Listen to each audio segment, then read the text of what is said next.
manejamos dinero, pero no todos tomamos las mejores decisiones con dinero. Y para ello necesitamos información adecuada. Por eso hoy en Tu Economía hablaremos de finanzas personales.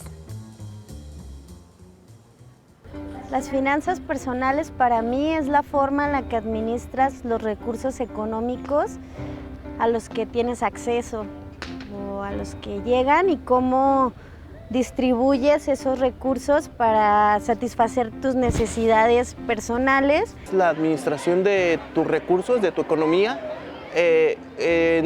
que solamente tú sabes qué dirección le vas a dar a tus recursos. Las finanzas personales, desde mi perspectiva, es cómo tú administras el dinero para poder subsistir sin que eso comprometa algún otro gasto como necesario, ¿no? Es cómo administras toda tu economía con base a tu sueldo, prestaciones o la cantidad de dinero que recibes para poder vivir de una buena manera durante todos los meses. Cómo manejas tus ingresos, así como también tus egresos, con lo que obtienes al hacer una actividad económica. Hoy nos acompaña el doctor Moisés Alarcón. Doctor, buena tarde. ¿Qué son las finanzas personales? Hola, buenas tardes y buenas tardes a todo el público. Pues las finanzas personales son la forma en cómo las personas manejan sus ingresos, sus gastos, pero además cómo previenen o cómo planean hacer sus gastos o cómo planean tener ingresos en un futuro. Y aquí lo veíamos con el público que nos estaba hablando desde diferentes perspectivas. Uno nos hablaban del consumo responsable, es decir, no consumir si el consumo que vas a hacer compromete tu ingreso personal o familiar.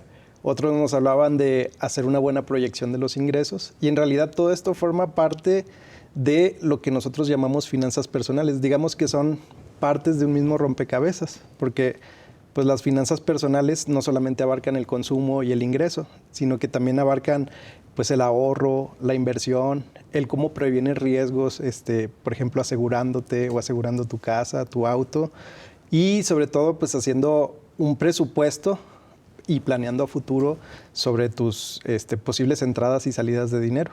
Y así como existen pues finanzas para la empresa, donde la empresa maneja sus activos y maneja sus pasivos, así como existen finanzas públicas, donde el gobierno hace un presupuesto de egresos y hace una ley de ingresos, pues también en las familias y en las personas, pues debe de haber una disciplina o un área de esta disciplina que estudie el cómo nos comportamos nosotros al tratar de pues controlar nuestros gastos e ingresos, prevenir posibles riesgos y planear a futuro.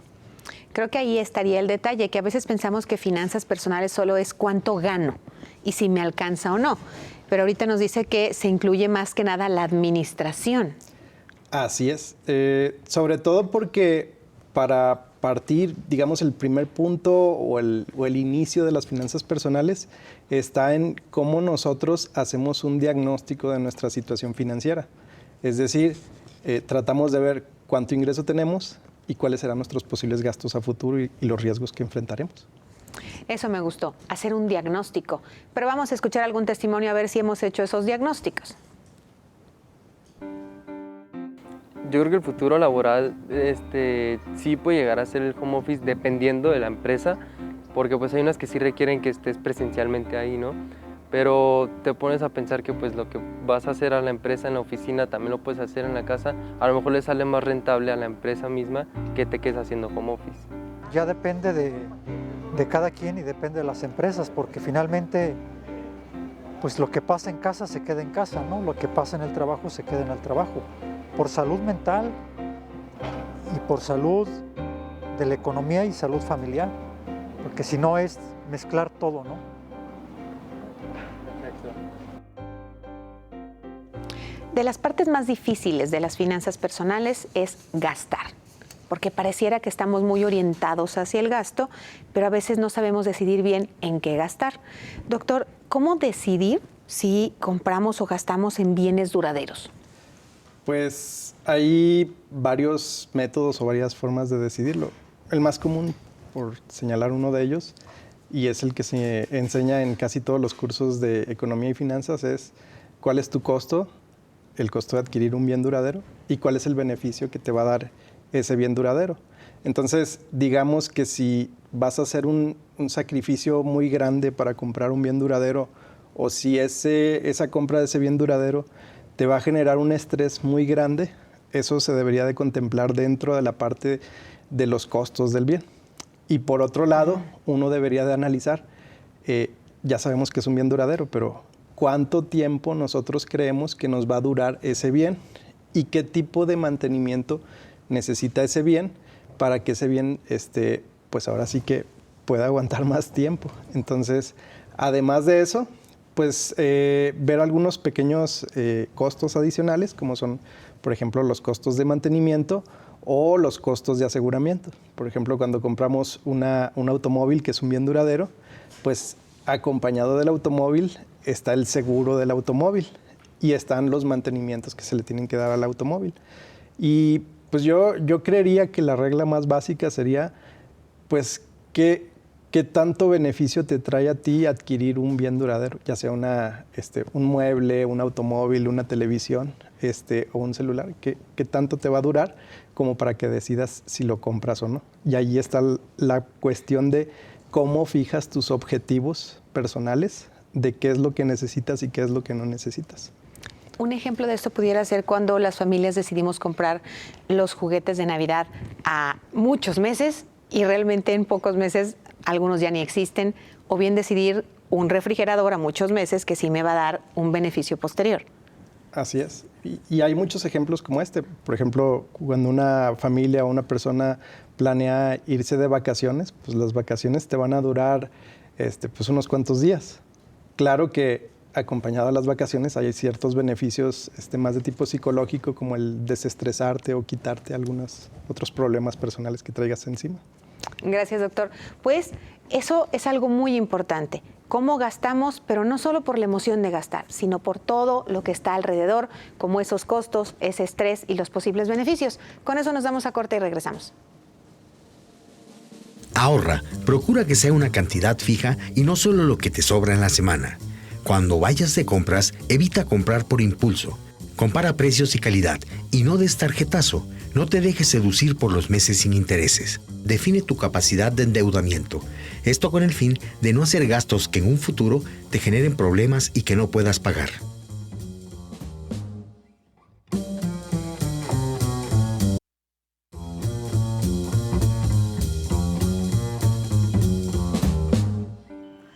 Siempre trato de ver si tengo un ahorro antes de comprar algo que me vaya a representar una deuda, porque muchas veces no sabemos qué pueda pasar en el futuro, ¿no? Entonces, siempre trato de ver, ok, si en el futuro me llegara a quedar sin trabajo, ¿cómo podría pagar esa deuda? ¿Tengo un ahorro?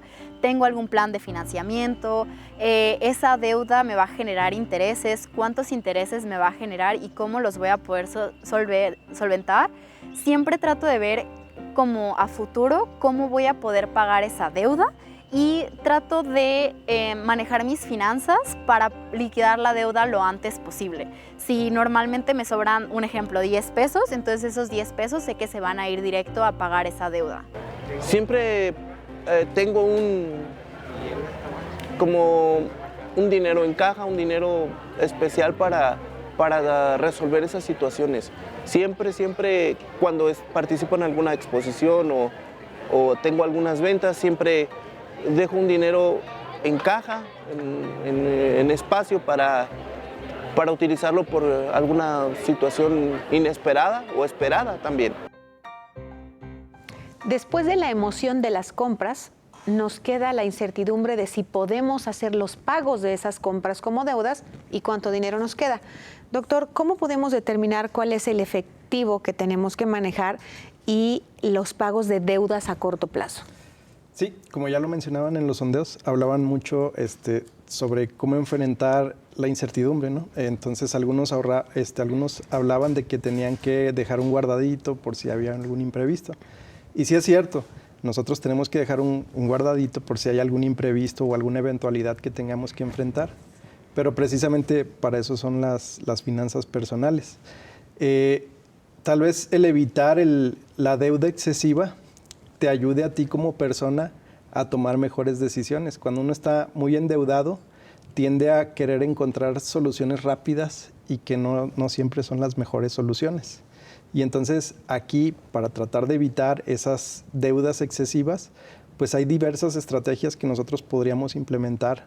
Por ejemplo, está el de una estrategia de bola de nieve, que se le llama, en donde nosotros tratamos de deshacernos de las menores deudas que tengamos, si tenemos muchas deudas. O está la estrategia inversa, en donde nosotros tratamos de deshacernos de esa deuda más grande, que es la que nos genera un mayor estrés, pues para tomar mejores decisiones, ¿no? Y así como existen esas estrategias, hay otro tipo de estrategias en donde uno se deshace, por ejemplo, de aquella deuda que te genera mayor tasa de interés o de aquella deuda que tiene un plazo mayor, digamos, de alguna manera, para tratar de, pues de que esas deudas no te generen un estrés tal que tú no tomes buenas decisiones. Digamos que las finanzas personales de alguna manera te ayudan a gestionar de mejor manera tus tiempos y sobre todo tu libertad como individuo para poder ahora sí que tomar una decisión sana. Y doctor, ¿qué pasa cuando estamos en esos de tratar de cuidarnos, de tomar mejores decisiones y llega la temporada de las ofertas maravillosas que después no son tan maravillosas? Pues las ofertas maravillosas siempre van a existir, siempre existen. Entonces, lo importante aquí es que, como lo dije al principio, hagamos un buen diagnóstico de cuál es nuestra situación de ingresos, cuál es nuestra situación de gastos que tengamos que hacer y los posibles imprevistos que vamos a enfrentar. Gracias, doctor.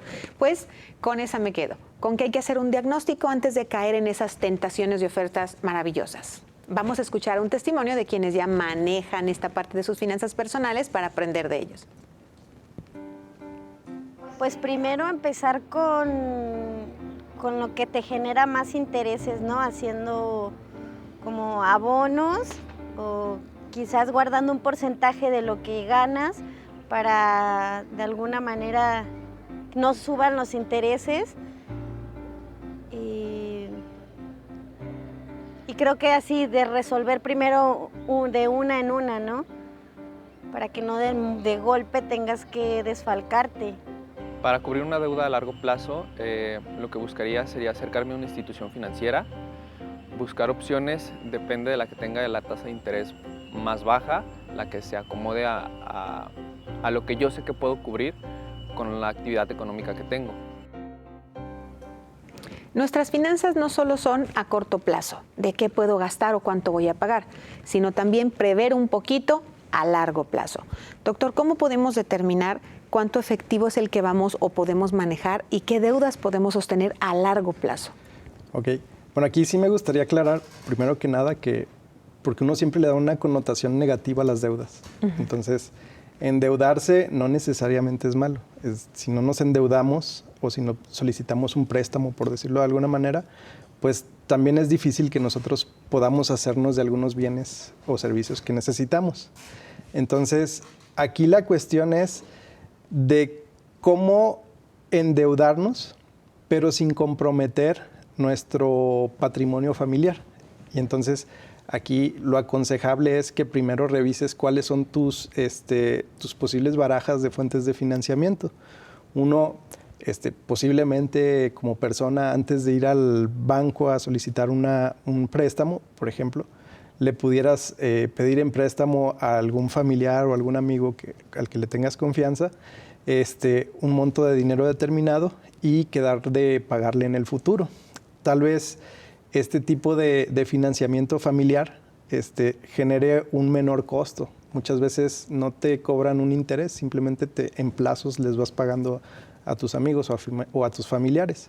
Si no es el caso, porque no siempre podemos tener el apoyo de la red familiar o de amigos, pues sí, lo aconsejable es no endeudarse con aquellas instituciones que sabemos que posiblemente te van a cobrar más alto por la desesperación que podrías tener como persona.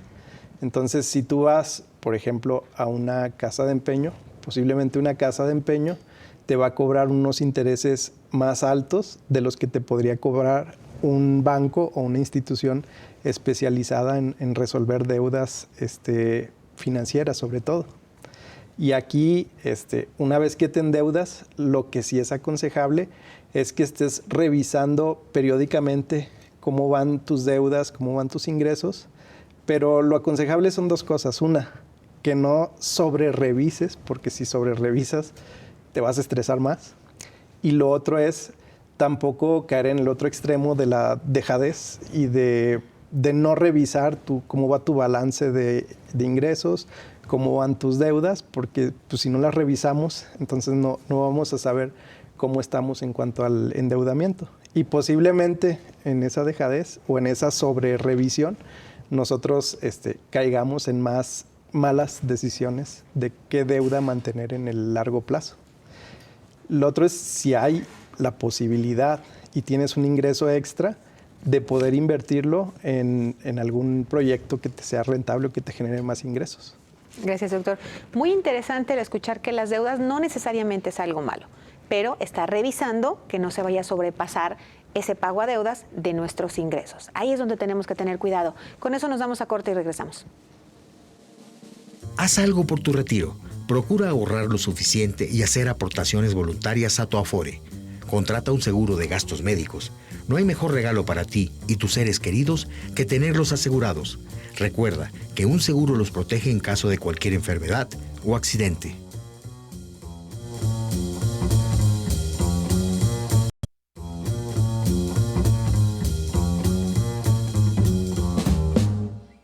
Realmente nunca he sacado créditos. Soy persona que estoy consumiendo referente a lo que mis posibilidades económicas me otorgan. Eso es en lo que invierto el dinero, en lo que gasto. Si nunca estoy más endeudado que lo que no tengo. Y realmente esto de los créditos, soy persona que me gusta de contado las cuestiones, los pagos, contado. Entonces, nunca busco los créditos. Las cajas de ahorro, quizás porque se me hace que son de las maneras en las que uno puede acceder sin menos intereses que te generen a largo plazo. Definitivamente no acudiría a préstamos bancarios y solo así a cajas de ahorro. Se me hace como que tienen menos porcentaje de interés. Pareciera que las instituciones que otorgan financiamiento nos están capturando con esa frase de a bonitos facilitos. Ahí es donde tenemos que tener cuidado. Doctor, ¿cómo determinamos cuál es una adecuada fuente de financiamiento? Bueno, pues aquí hay que hacer una revisión, si tú quieres, minuciosa, pero no tan exhaustiva, porque pues, muchas veces nos perdemos entre el mundo de información que hay, ¿no? Y hoy en día pues hay muchas herramientas. No podemos hablar de las finanzas personales sin hablar de la tecnología. Y hoy, gracias al internet y a las aplicaciones que existen, pues hay muchas maneras en las que nosotros podamos comparar las fuentes de financiamiento. Simplemente, si tú estás planeando tomar un viaje, pues te puedes meter a un portal y en el portal puedes ver cuál es la mejor compañía que te puede ofrecer un viaje o al mejor precio, ¿no? Igual que existen estas tecnologías, pues para personas que no estén tan habituadas a la tecnología, sí revisar con posibles asociaciones, por ejemplo, algunos sindicatos de trabajadores o algunas asociaciones de trabajadores, pues tienen sus propias prestaciones y muchas veces pues ni siquiera las conocen, ¿no? Entonces, sí acercarse primero con el sindicato, que hay ocasiones en que te dan algunos préstamos que no necesariamente son a una tasa muy alta. Y lo segundo, pues sería, si te vas a endeudar, no endeudarte más allá de tu capacidad de pago y revisar las posibles eventualidades a las que te vas a enfrentar. Aquí sí me gustaría ser un poco enfático porque nosotros siempre suponemos que todas las condiciones van a permanecer iguales. Y entonces, no, y sobre todo en la actualidad, no siempre sucede eso, ¿no? Entonces, como lo estamos viendo ahorita, la inflación sube de un momento a otro o el desempleo también aumenta de un momento a otro. Entonces hay que valorar todas esas posibilidades. Gracias, doctor. Las circunstancias pueden cambiar, y por eso dentro de las finanzas personales tenemos que prever. Vamos a escuchar algún testimonio sobre esa prevención. Hace unos años tuvimos un problema financiero en mi hogar. Acudimos con algún familiar que nos pudiera hacer un préstamo. En este caso fue una tía. Ya con ella llegamos a algún acuerdo en el cual se le iba retribuyendo el préstamo en pagos mensuales, buscando, claro, porque nos pudimos haber acercado a una institución financiera, pero en este caso el interés es el que buscamos ahorrar. Bueno, hace algunos años en mi casa tuvimos una pequeña crisis financiera y lo que mis papás hicieron sí fue acudir a un préstamo, pero acudimos a un préstamo con un familiar. Se nos descompuso el carro y no era un muy buen momento, entonces tuvimos que cambiar todo el carro y un tío nos prestó dinero y lo que hicimos fue tratar de solventar la deuda con él y después ya hacernos cargo del carro. Muchas veces el conocer las alternativas que tenemos en el financiamiento o en cómo elaborar un presupuesto es lo que nos puede dar las soluciones. Doctor, ante esto, ¿cuál sería una adecuada estrategia para manejar nuestras finanzas personales? Pues la estrategia en realidad estaría dividida en varias partes, ¿no? Son 6 partes que había manejado en un inicio, que una es hacer el presupuesto de una persona. La segunda es ahorrar. Siempre se aconseja que al menos tú puedas ahorrar un 10% de tu ingreso para que así, frente a una eventualidad, pues puedas hacer frente sin comprometer el patrimonio familiar. Lo otro es, si tienes la posibilidad de realizar una inversión en algún proyecto que te vaya a generar un segundo ingreso, que la realices. La cuarta, pues, es el crédito. Y aquí sí, cuando nos endeudamos, tratar de visualizar cuáles son las opciones que tenemos, cuál es la que nos cobra una menor tasa de interés o cuál es la que tiene un plazo más corto en el que nosotros podamos pagar sin generarnos un estrés. Lo quinto, pues, sería prevenir el futuro. Y entonces aquí sí se aconseja en la medida de lo posible poder asegurarte, posiblemente un seguro médico, posiblemente un seguro de un auto, un seguro a tus cuentas bancarias, etcétera, ¿no? Y lo último que se aconseja, pues, es un consumo responsable. Y aquí sí sería un poco complicado hablar de cuánto es lo más que podríamos nosotros gastar en una deuda o en pagar un crédito. Porque pues no es lo mismo para una persona que gane, no sé, 20,000 pesos al mes que para una persona que gane 6,000 pesos al mes. Entonces no podríamos hablar de un monto en específico. Pero si hablamos en un porcentaje, lo aconsejable sería no pagar más allá del 15% de tu ingreso para no comprometer tu patrimonio familiar ni tampoco estresarte demasiado. Pues muchas gracias, doctor, por habernos acompañado. Y hoy nos quedamos con que las finanzas personales nos dan información para tomar mejores decisiones desde el financiamiento, el ahorro, la inversión y la protección. Todo esto se convierte en un manual para tomar mejores decisiones en tu economía.